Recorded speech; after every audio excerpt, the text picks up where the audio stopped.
বিএনপির মহাসচিব মির্জা ফখরুল ইসলাম আলমগীর বলেছেন, সরকারকে বেকায়দায় ফেলতেই দেশে বারবার লোমহর্ষক ঘটনার পুনরাবৃত্তি ঘটানো হচ্ছে।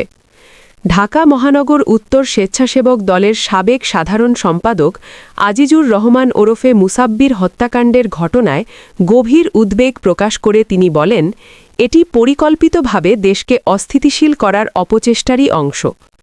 বুধবার রাতে তেজগাঁওয়ের তেজতুরি বাজার এলাকায় আজিজুর রহমান মুসাব্বিরকে গুলি করে হত্যা করা হয়।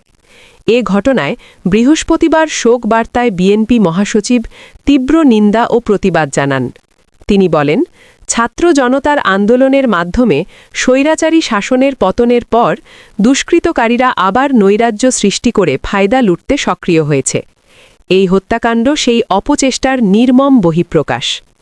মির্জা ফখরুল আরও বলেন, বর্তমান অন্তর্বর্তী সরকারকে দুর্বল করতে এবং দেশে ভয় ও আতঙ্ক ছড়াতেই এমন সহিংস ঘটনার পুনরাবৃত্তি ঘটানো হচ্ছে।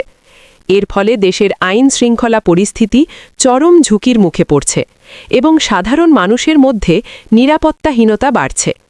তিনি দুষ্কৃতকারীদের বিরুদ্ধে কঠোর ব্যবস্থা নেওয়ার আহ্বান জানান এবং বলেন, গণতন্ত্র, ভোটাধিকার ও মানুষের জানমাল রক্ষায় সব শ্রেণী পেশার মানুষকে ঐক্যবদ্ধ থাকতে হবে। শোক বার্তায় বিএনপি মহাসচিব আজিজুর রহমান মুসাব্বিরের হত্যাকারীদের দ্রুত গ্রেফতার ও দৃষ্টান্তমূলক শাস্তির দাবি জানান।